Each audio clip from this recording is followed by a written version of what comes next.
Welcome, bookworms and cinephiles. Today, we embark on a fascinating journey into the eerie world of Rosemary's Baby. We're going to unravel the mysteries, compare the spine-chilling novel to the film adaptation, and explore the nuances that set them apart. So let's get into it.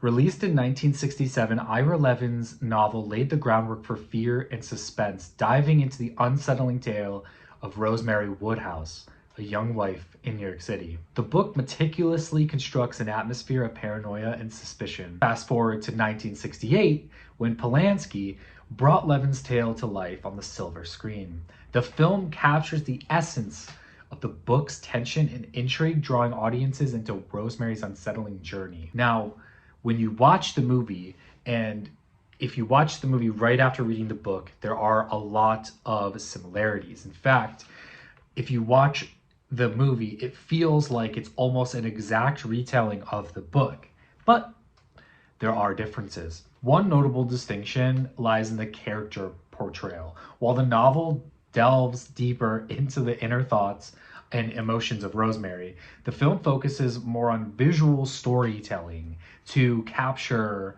these subtle nuances of her distress. Now, in the book, there is a lot of there's a lot of detail about how she's feeling and why she's feeling this way.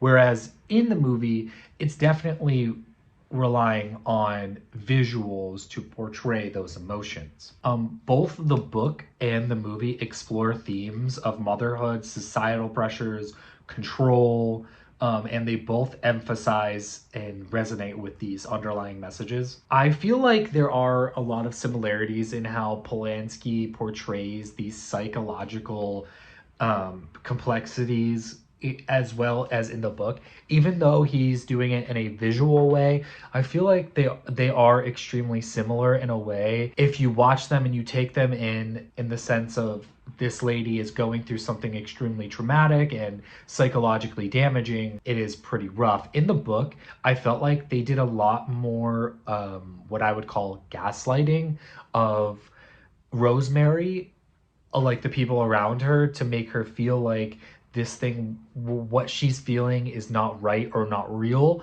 And in the movie, they do the same thing, except they really hold back on the gaslighting. I feel like in the book, it was like every other sentence, it was somebody gaslighting her about something. Or in the movie, there are a lot of scenes like that, but they kind of use different ways of visual storytelling to capture that, rather than just straight up in the dialogue. There's other things where like they kind of just like, there's scenes where they literally just like brush over that, and they capture it, but like they just kind of brush over it to tell it more of the story.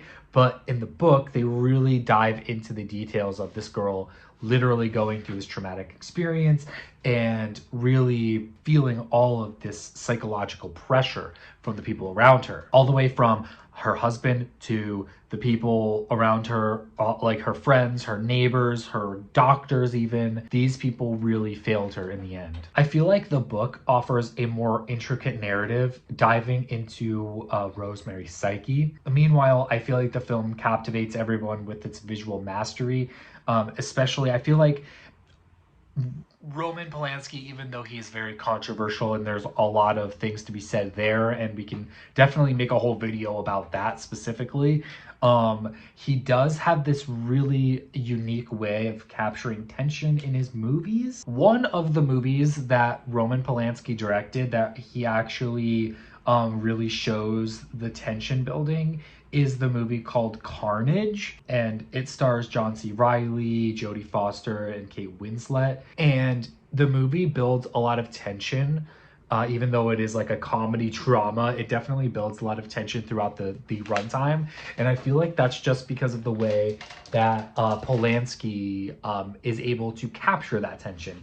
There is certain techniques that directors use to capture tension in their films, and I feel like one of the people that does that the correct way, the best way, is Roman Polanski, even though there's also a lot to be said about his extracurricular activities that we could also, like I said, get into. But he has had a very crazy, crazy life. Also, something to be noted is that Mia Farrow's performance in this movie is top tier. She really sells the movie. She really sells that role. If Mia Farrow wasn't as good in that role as she is, then that movie would not work as well either. I feel like everything came together to make that movie happen and make that movie good.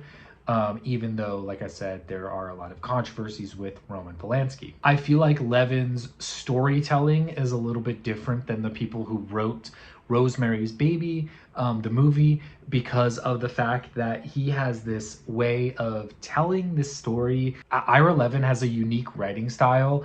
And like I said, Roman Polanski has his own way of creating tension, as does Ira Levin. And Ira Levin went into a lot of detail into the personal, like psychological effects that Rosemary was experiencing, and really tried to hammer it home to make you understand what was going on. I felt like the book was actually pretty short.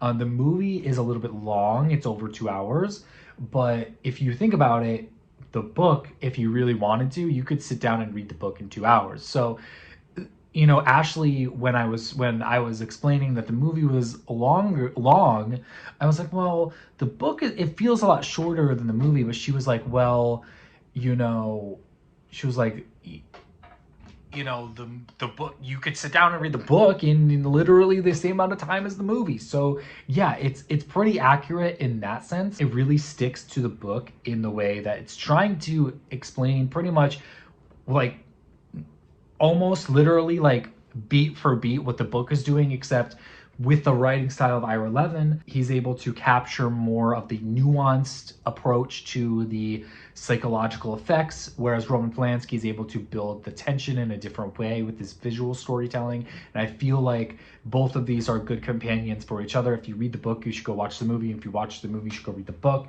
because I feel like they are both very well done. Now, what I want you to do is let me know what your take is, book versus movie, down below in the comments. Don't forget to like, share, subscribe, maybe even sign up for my Patreon, and I'll see you guys there. Stay safe, everyone. Thanks for watching.